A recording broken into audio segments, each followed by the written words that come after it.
السلام علیکم دوستانو، یو ځل بیا امید کوم تاسو به روغ جوړ یې دوستانو.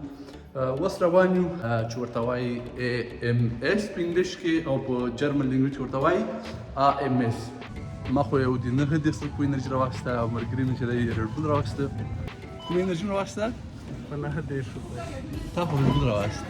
په 9 ما چې دا 9 سوله راواخیسته د ریډبول راواخیسته او کاسې ته ولاړ یو. قاسم نومره اوږده ده، ټوله پیدا کې دا بله 2 کاسې دي وروره. غریب خلک تعویض څه شي ده؟ ښه دا وګوره نوي ټیرونه دي، خلکو چټي غورځولي دي دلته.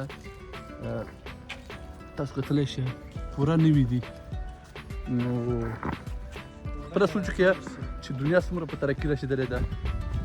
صرف د شپږو میاشتو لپاره استعمالوي. د ژمي بیل ټیرونه وي او د اوړي چې دي نور وي.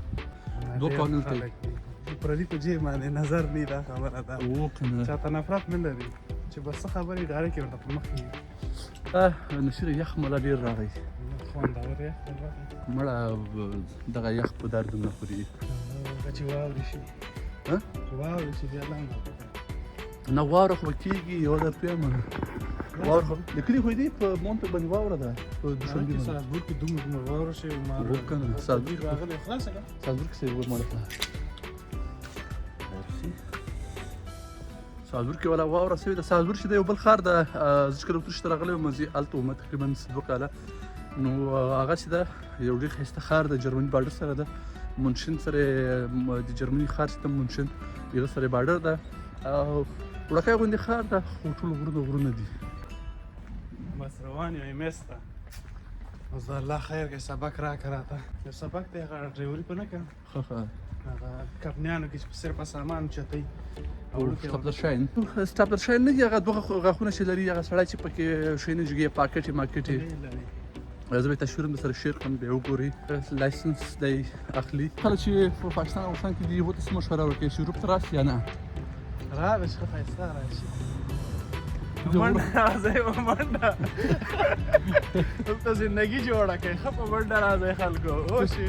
تو زه ورځم تباه کې ولې به چی شته باره ایسه داسې ریډبولې به چښې ریډبولې به چې دا یو ریډبول والا ګورنمنټ دی. هلته یو ملګري وختونه وکړې یمه څنګه چل دی یمه چې ریډبول وڅښلې چېرې 15 کاله مخکې مې څښلې وي 400 روپۍ وشي. دلته به روز کې 2-3 څښې، هلته به 2 کاله کې یو پیره څښې.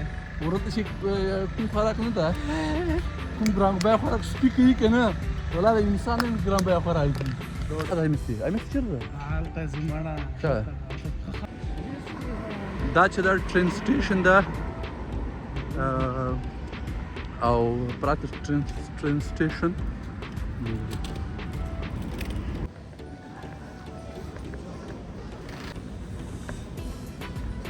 اخوا ده. څو غټ سټاپونه مو ویلل، 2 سټاپه چې مونږ وویلل. دغه هغه ځای دی چې هر افغان راځي او په دغه سټاپ نه بیا ټرین کې یو تشریخان ورته وایي هغې کمپ ته ځان رسوي. نو مین ځای د افغانانو چې اتریش ته یا اروپا ته داخل کېدل دي هغه همدا ځای دی.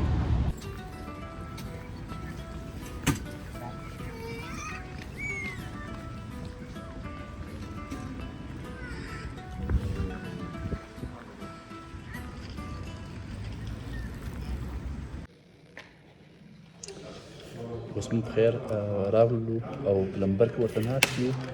دا لمبر دی B213 او په سکرین لګېدلی. دا سکرین تاسو ته نشم شو کولی او سکرین چې دی تاسو که پاس ته ښکاري مخه نه ښکاري. هغه سکرین ده هلته چې دی هغه کې سکرین دی. نو په هغه کې موږ کولی شو درته شو کړو. نه ښکاري نه پوهېږم ځکه لایټونه ډېر دي. نو په دې وجې لمبر د شو کولی شم. یو بیا کمره ده.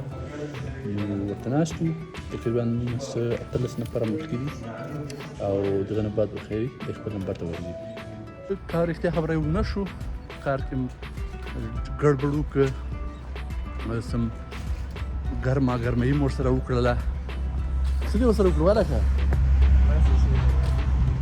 بیا راشه دواړه د پزې ښکارونه اپوینټمنټ دی ته دې نه مخکې هم راغلی یې وارې کله دا د مخکې هم راغلی وه څو ورځې بعد داسې نه اپوینټمنټ دی نو هر مسله یې هغه به د یو سره کلیر کړي نو زه به اوس د کور په طرف کوک آرټ ده که نه دا چې دا زیړ کورسز ده کوک دا آرټ چې دی پخلي درس ورته ښیي نو ما د پخلي نه رښتیا خبرې دغسې هم ډېره مینه ورسره لګېږي ته 4 منټه پاتې دي واپس به د کور په طرف ځو چې دی د اکسرسایز لپاره ماشینونه ولګول تاسو کتلی شئ نو دوی چې دا د صحت ډېر زیات خیال ساتي لکه څنګه چې دوی د خپل ملک خیال ساتي نو دومره دوی چې دی له هغه نه دوی زیات د صحت خیال ساتي را ورسېدلو او داسې شاته چې دی زموږ کور دی او اوس به ځو کور ته نو انشاءالله سلو دعاګانو کې مو یاد ساتئ نیکسټ بلاګ کې ملاوي کړو لپاره اجازه غواړم د الله په امان